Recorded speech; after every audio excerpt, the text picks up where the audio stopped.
নমস্কার, দীপাস কুক হাউসের আরো একটি নতুন পর্বে আপনাদের স্বাগত। আজ আমি আপনাদের জন্য নিয়ে এসেছি একটি starter recipe, butter garlic mushroom. ভিডিওটি শেষ পর্যন্ত দেখবেন আর কমেন্টে জানাবেন কেমন লাগলো। ভালো লাগলে একটি লাইক দেবেন, আর এখনো যারা আমার চ্যানেলটি সাবস্ক্রাইব করেননি তারা সাবস্ক্রাইব করে আমার পাশে থাকবেন। বাটার গার্লিক মাশরুম করার জন্য কিছু মাশরুমকে আমি ধুয়ে রেখেছি ভালো করে। এবার এগুলোকে আমি কেটে নিচ্ছি।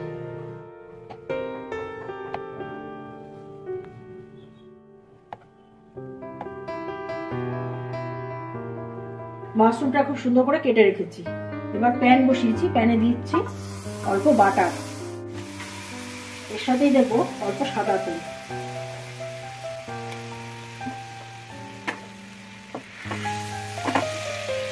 প্রথমে দিচ্ছি কুচনো রসুন, এবার দিচ্ছি কুচনো পেঁয়াজ। এই দুটোকে ভালো করে ভেজে নিতে হবে।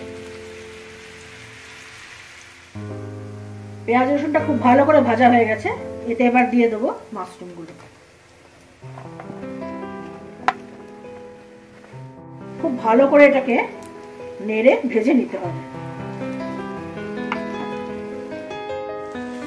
2 মিনিট নাড়াচাড়া করার পর এতে দেবো অল্প নুন। এবার এতে দেবো একটা কাঁচা লঙ্কা কুচনো,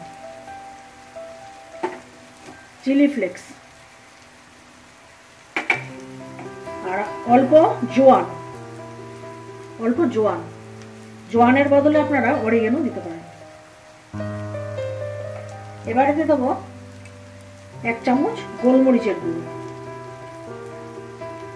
এটাকে নাড়াচাড়া করব।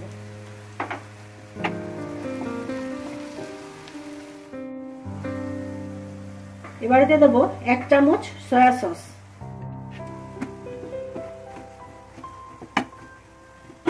এবার এতে দেবো কুচিয়ে রাখা ধনেপাতা। তৈরি হয়ে গেল বাটার গার্লিক মাশরুম। ভিডিওটি শেষ অবধি আমার সাথে থাকার জন্য ধন্যবাদ। আপনারা ভালো থাকবেন, সুস্থ থাকবেন, দেখতে থাকবেন দীপাস কুক হাউস।